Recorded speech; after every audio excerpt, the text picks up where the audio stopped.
Alors, bonjour tout le monde.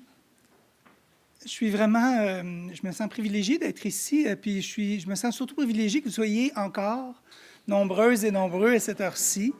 Je ne m'attendais pas à ce que vous soyez si nombreux, puis en plus, avec un public de choix, et là, je parle d'une demoiselle qui est assise dans la salle. C'est vraiment un privilège que tu sois ici avec nous, parce que ce que je vais parler, ça concerne, entre autres, ton avenir. Et ça me paraît fondamental. Donc, je veux aussi vous dire d'emblée que moi, je ne suis pas un spécialiste de l'intelligence artificielle. Je n'ai jamais programmé d'intelligence artificielle. Je ne prétends pas être capable de le faire. Par contre, ça fait plusieurs années que je m'intéresse à cette question-là et j'observe ce qui se passe. Et j'ai eu la chance d'accompagner quelques centres de services scolaires et d'observer ce qui s'est passé dans la dernière année. Puis, je vais vous partager deux choses, en fait. Ce que je vais faire aujourd'hui, deux intentions, c'est je veux illustrer des initiatives et je ne vais pas les illustrer en prétendant que les gens les présenteraient de cette façon-là. Je vais les illustrer comme moi je les lis, comme je les comprends.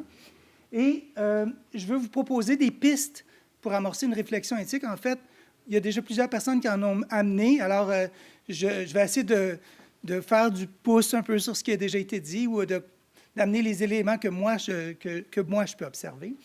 Dans le fonctionnement, ce que je vous propose dans un premier temps, je vais aller en rafale, vous présenter des choses que je présente quand je rencontre du personnel scolaire. Puis comment je leur présente, c'est plus je veux vous le présenter de façon métacognitive. Qu'est-ce que je fais, pourquoi je le fais?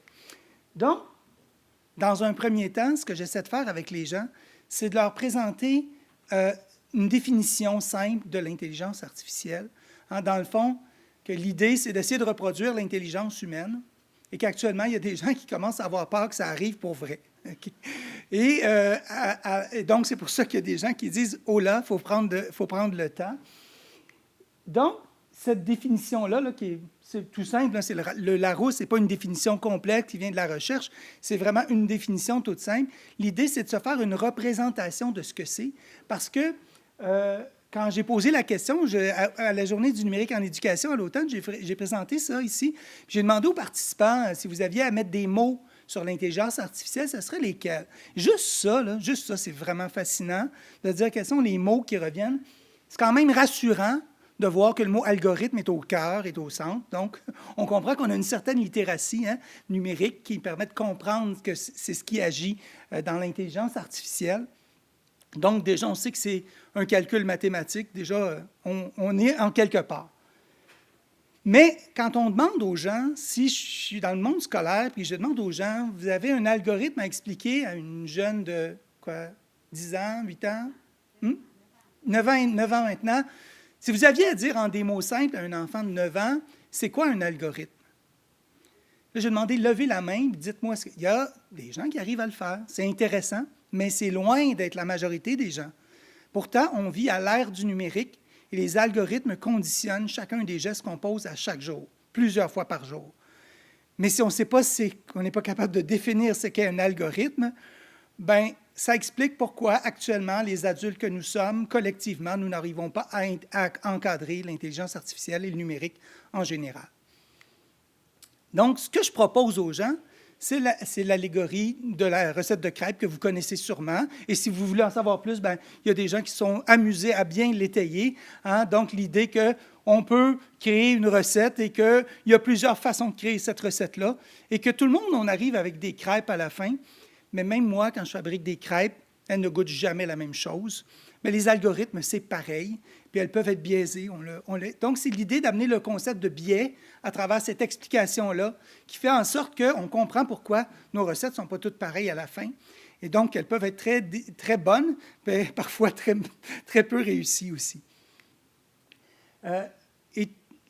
Un autre concept qui est important, que je trouve important de faire le lien, c'est ce qu'on appelle les mégadonnées, que vous connaissez très bien, le big data.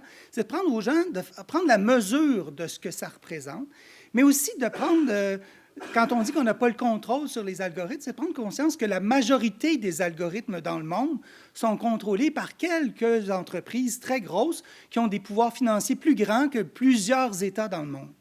Et donc ça, Ça aussi, c'est un enjeu qui est important à mesurer. Donc, prendre conscience de ça et de prendre conscience que l'IA est présente dans vos vies depuis plusieurs années, tous les jours, et influence chacun de vos choix, même quand vous cherchez la flamme. Donc, même avec Tinder, chacune et chacun d'entre nous, on a des réponses différentes parce que les algorithmes d'intelligence artificielle nous proposent des choses différentes et ça vient influencer nos choix. Sommes-nous conscients que ce sont des IA qui nous poussent cette information-là? Et juste de faire cette prise de conscience-là, déjà, on est dans une posture différente et on peut regarder ce qui se passe devant nous différemment. Donc, pour illustrer ça, je donne plusieurs exemples. Il y a différents types, vous connaissez les différents types d'IA. Pour essayer de les illustrer, je leur donne des exemples concrets de choses qu'eux utilisent au quotidien, qui utilisent des algorithmes de prédiction, d'identification ou de planification, comme pour la plupart d'entre vous avez utilisé pour vous en venir ici. Ou encore, je leur donne des exemples qui ont l'air d'être de la science-fiction. Mais moi, cette conférence-là, j'y ai assisté en 2019. Et Emily Wedge, qui est là, qui est un Anglais, est venu présenter au Web à Québec un algorithme sur lequel il travaille. Et l'objectif, ils sont en train de travailler à connecter une puce au canal rachidien pour être capable de réduire les impacts du vieillissement puis des maladies dégénératives, parce qu'ils se sont rendus compte, en décodant avec CRISPR le code génétique, que plusieurs maladies dégénératives étaient dues à des erreurs de code qui s'introduisaient dans le génome humain. Et l'objectif, c'est d'améliorer la qualité de fin de vie des gens en prescrivant des algorithmes. Est-ce qu'il va y arriver? On ne sait pas encore. Peut-être qu'ils sont déjà arrivés, parce qu'on est quand même 4 ans plus tard, et à la vitesse à laquelle ça évolue, peut-être qu'ils y sont arrivés. Mais c'est quand même affolant quand on pense qu'on pourrait mettre si on mettait cet outil-là dans les mains d'une personne comme Hitler, par exemple, imaginons ce qu'il serait capable de faire avec ça. Alors ça fait partie de nos vies. Mais il y a d'autres exemples. Vous connaissez peut-être les magasins Amazon Go qui captent plein de nos gestes quand on rentre et qui sont capables par exemple, nous proposer sur la tablette à la bonne hauteur le produit parce que ça fait plusieurs fois qu'on y va. On pourrait penser qu'ils le font, puis on se dit, aïe, ils vont influencer nos choix. Amazon le fait déjà en ligne quand on va en ligne. C'est déjà le cas. Donc, ce n'est pas nouveau. Et qu'il y a aussi des algorithmes, puis de plus en plus, en fait, c'est plus vrai qu'il y a des algorithmes si spécifiques, parce que la plupart des algorithmes spécifiques vont chercher des forces qu'on retrouve dans les autres et on va les intégrer. Mais tout ça n'est pas transparent, évidemment, parce que même si moi, je vous parle de tout ça, je ne sais pas comment ça fonctionne en arrière. Puis surtout quand c'est dans les mains des grandes entreprises, on n'a pas le contrôle sur ça. Ça m'amène à parler d'intelligence numérique parce qu'en éducation, actuellement, il y a un chantier qui a été lancé l'an dernier par le ministère de l'Éducation pour développer de l'intelligence numérique. On a entendu parler, si vous avez assisté à différentes conférences, de gens qui en ont parlé pendant le colloque et le sommet du numérique. Et comment on définit l'intelligence numérique?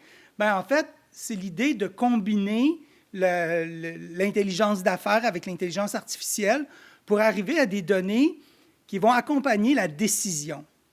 Et là, je vais y revenir tantôt parce que quand on parle de décision, on parle de prescription.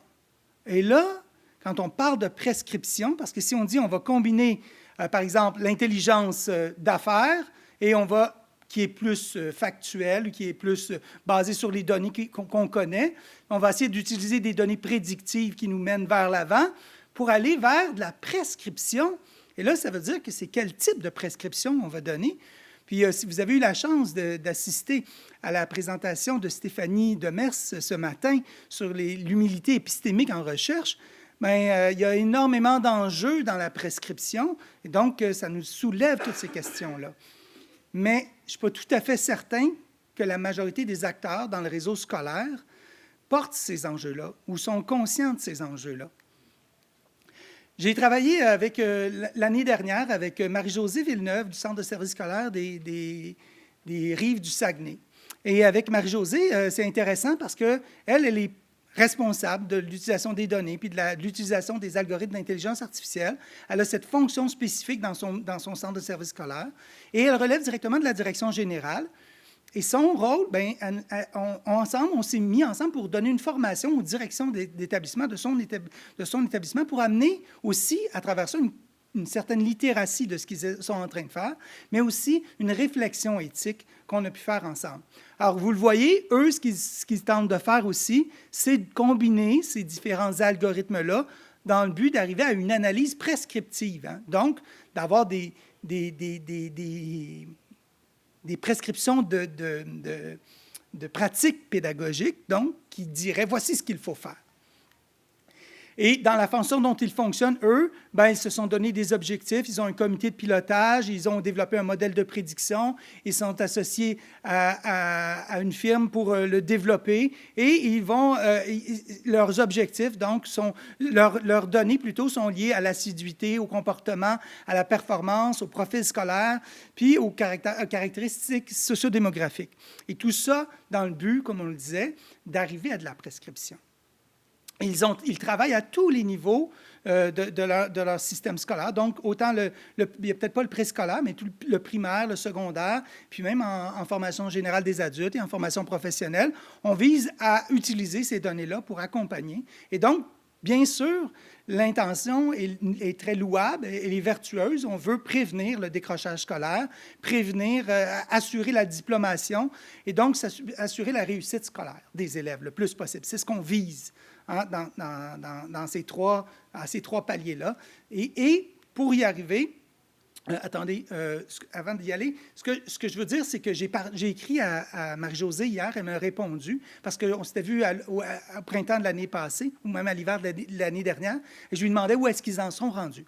Et ce qu'elle me disait, c'est qu'ils ont construit une charte éthique qu'ils ont élaborée, et à la suite de la présentation qu'on a fait ensemble, ce qu'on avait fait de la réflexion éthique, ils ont élaboré cette charte éthique-là.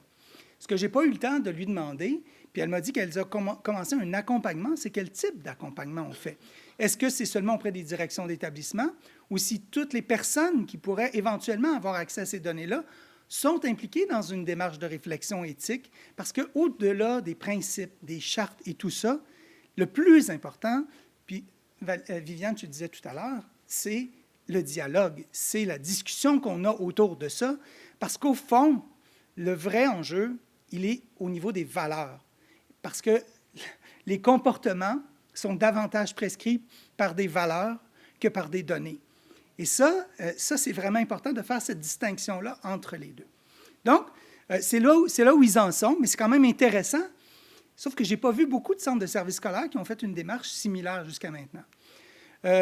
J'ai assisté il y a 2 semaines, la semaine dernière, au colloque de l'AQPDE, des directions d'établissements du Québec, qui regroupe un certain nombre d'établissements du Québec. Il y a le directeur du centre de services scolaires, le directeur général du centre de services scolaires du Val-des-Serres, qui présentait son modèle et dans lequel on peut dire que ce centre de services scolaires actuellement joue un rôle de leadership à l'échelle du Québec.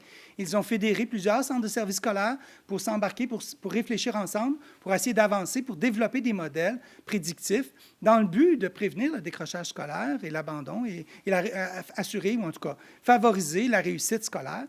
Et dans leur cas aussi, ce qu'ils visent à terme, c'est une approche prescriptive, c'est-à-dire prescrire des comportements, ou en tout cas prescrire des pratiques pédagogiques qui seraient gagnantes en fonction de prévenir des difficultés d'apprentissage. Encore là, comme on dit, là, vous le voyez dans le modèle, c'est de cette façon-là qu'on essaie de travailler. Ça donne des tableaux de bord qui peuvent ressembler à ceci à peu près, où on va illustrer, on va rendre visible des données qui seraient chiffrées et qui seraient difficilement interprétables. Donc, c'est très intéressant parce que grâce justement à l'intelligence artificielle, on arrive à faire un traitement en temps réel de données qui seraient inintelligibles pour l'être humain pour en faire des résultats super parlants et très, très éclairants. Donc, vraiment très, très intéressant.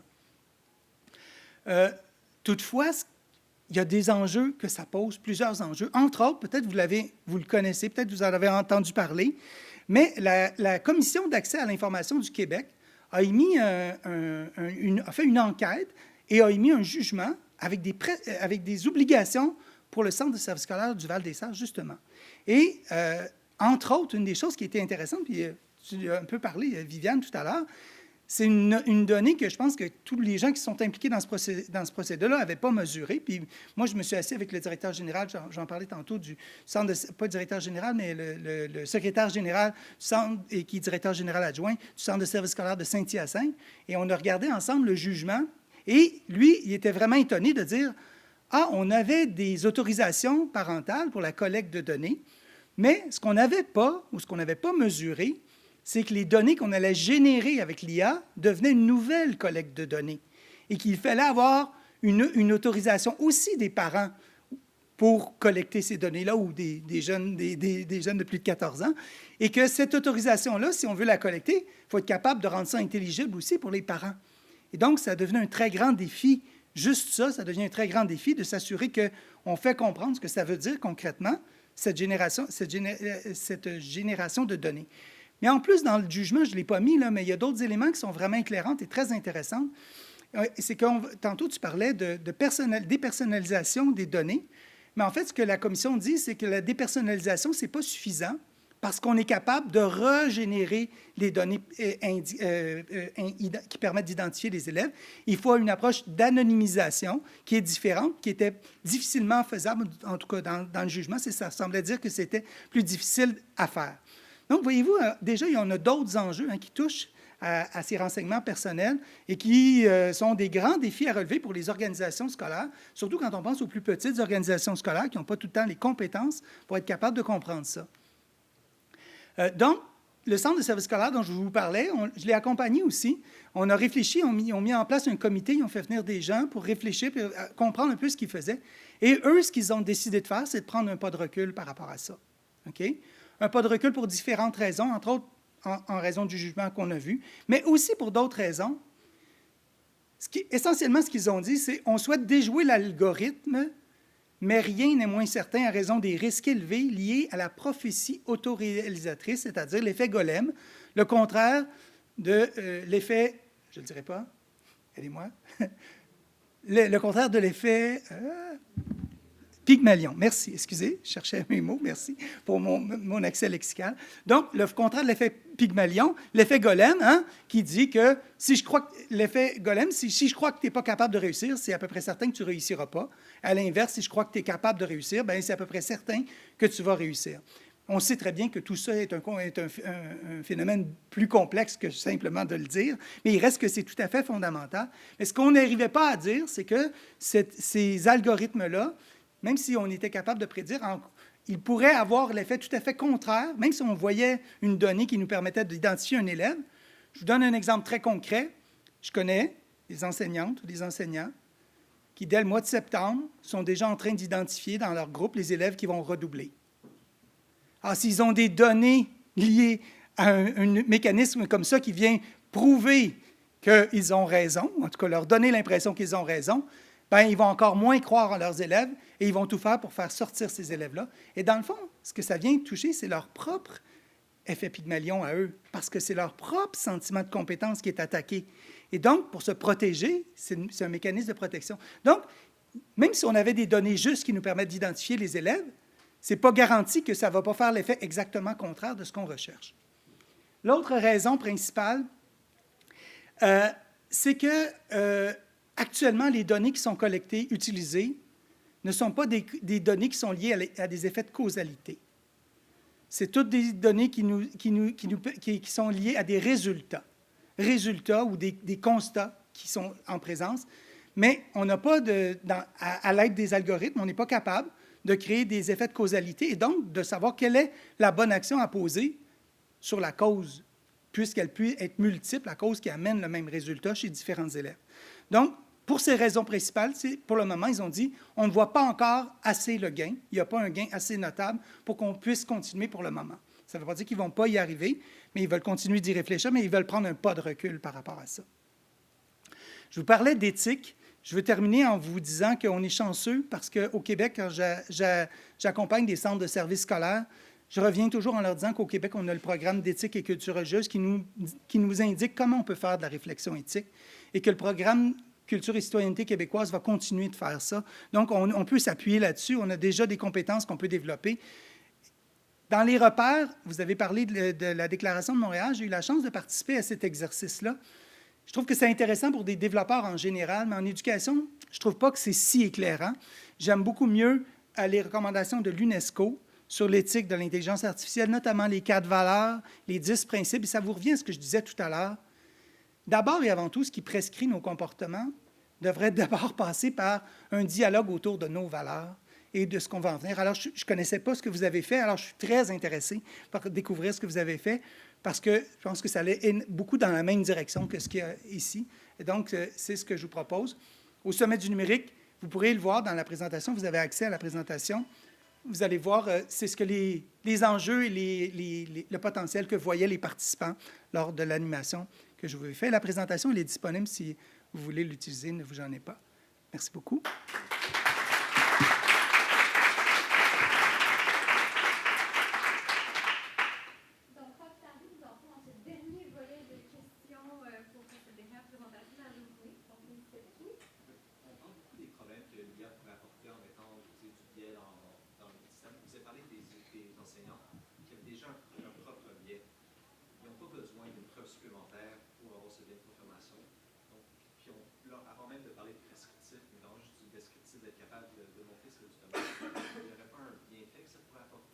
En fait, je n'ai pas dit que c'était je ne suis pas en train de dire que c'est bon ou mauvais. Ce que je suis en train de dire, c'est que ce qui est vraiment fondamental, c'est que si on veut utiliser ces technologies et en tirer vraiment pleinement profit, c'est qu'on a besoin d'accompagner l'ensemble de notre milieu dans la réflexion éthique, et ça ne doit pas être juste les décideurs ou juste quelques personnes, c'est l'ensemble des acteurs qui ont besoin de mener cette réflexion éthique ensemble, parce que si on ne le fait pas collectivement, bien, c'est quelques acteurs, mais on va en échapper, puis on va se retrouver avec les effets non recherchés.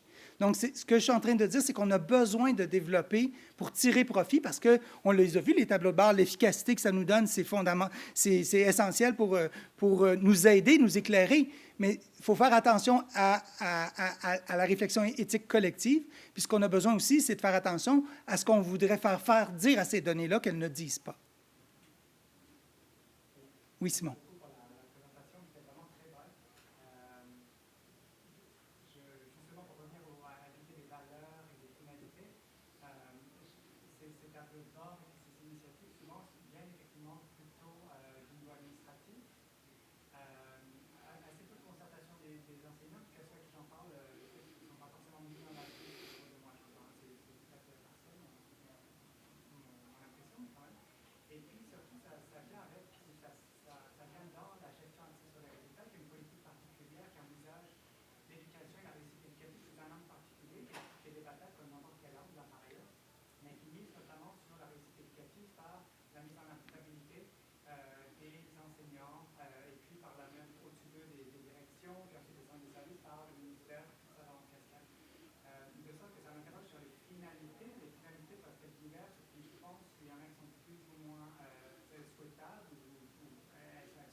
C'est pas Val-des-Serres, c'est Saint-Hyacinthe. Val-des-Serres, c'est Saint-Hyacinthe, oui.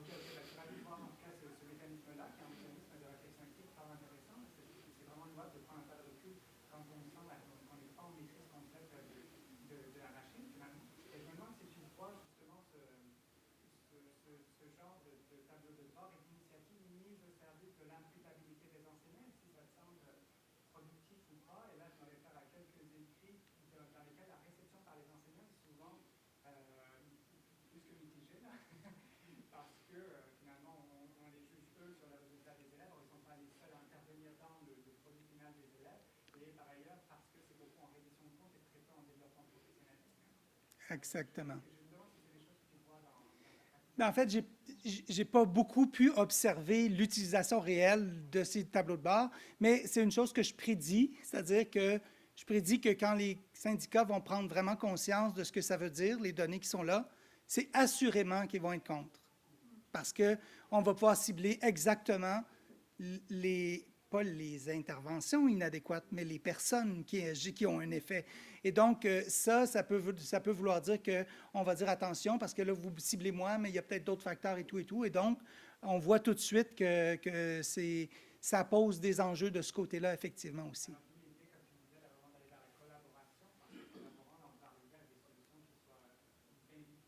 Exactement. D'où l'importance de cette réflexion collective. Absolument. Oui. On parlait de finalité.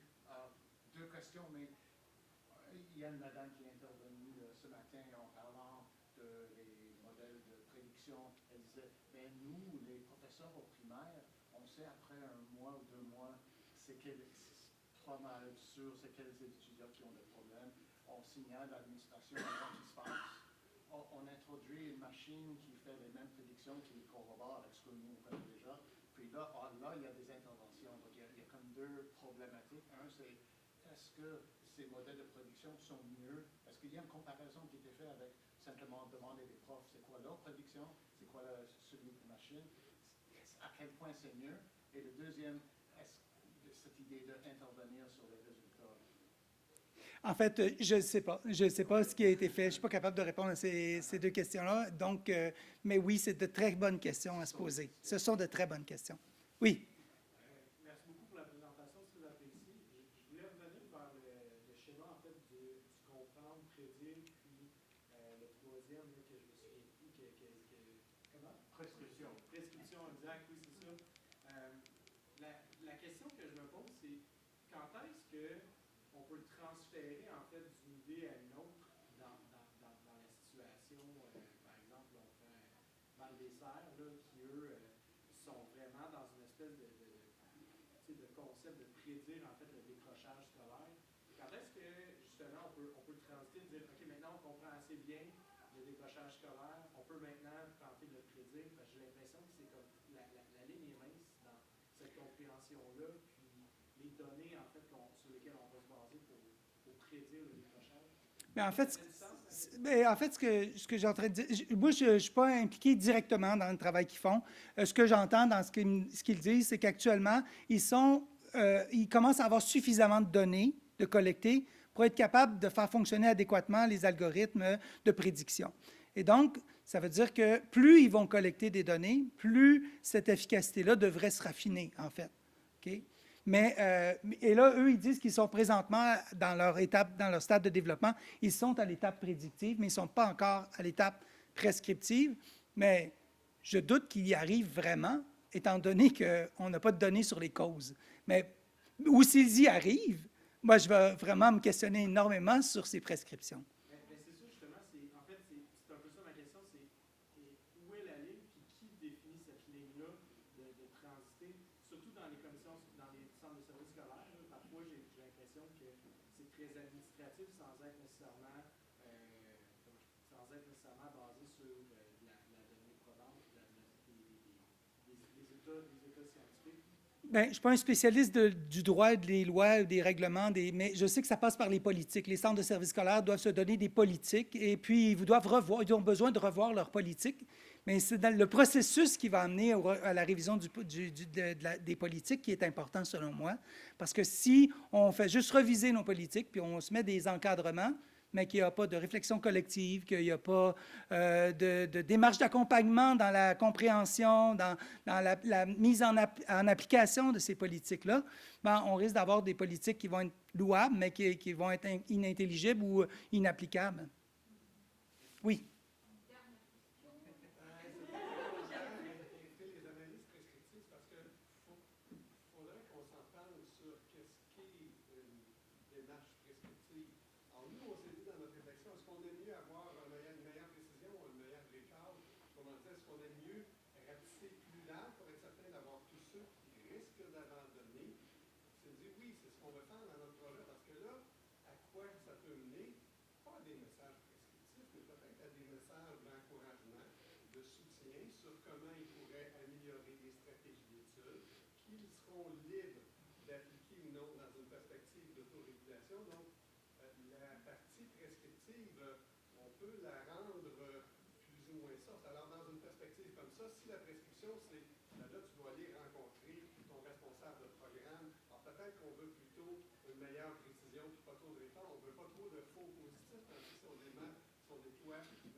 Merci, Bruno. Tu t'y connais plus que moi. Très éclairant. Merci. Merci beaucoup.